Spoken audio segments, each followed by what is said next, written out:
মণ্ডপে হঠাৎ করে এক সুন্দরী মহিলার সাথে দেখা হয়ে গেল। তো নমস্কার বন্ধুরা, এই যে কেত নিয়ে বেরিয়ে পড়েছি দুর্গাপুজোয় ঠাকুর দেখতে। আবার হাত দিয়ে কি দেখাচ্ছি এটা? ও সবাইকে বলছি দুটো পয়সা দিয়ে একটু সাহায্য করবেন এই গরিব মানুষটাকে। এরপর একটা মণ্ডপের সামনে আসি যেখানে উপর থেকে লেজার লাইট মারা হচ্ছিল। লাইটিংটা কিন্তু খুব সুন্দর করেছিল।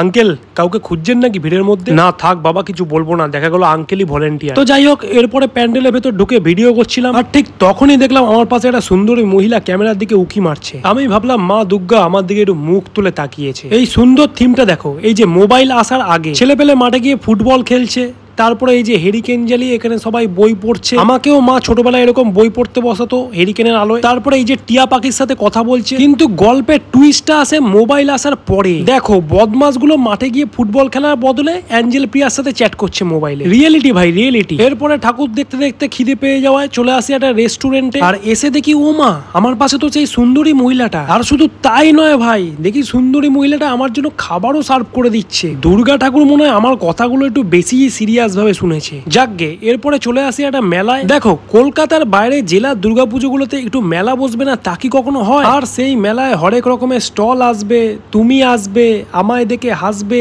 একটু দূরে দেখা যাচ্ছে নাগরদোল্লা, সেখানে লোকে উঠে ফাঁসবে। তবেই তো দুর্গাপুজোয় মেলার আসল মজা। যাই হোক, অনেক ভাট বকেছি, তাই একটু জল খেয়ে নিয়ে আজকের মতো ভিডিওটা এখানেই শেষ করছি। বাই।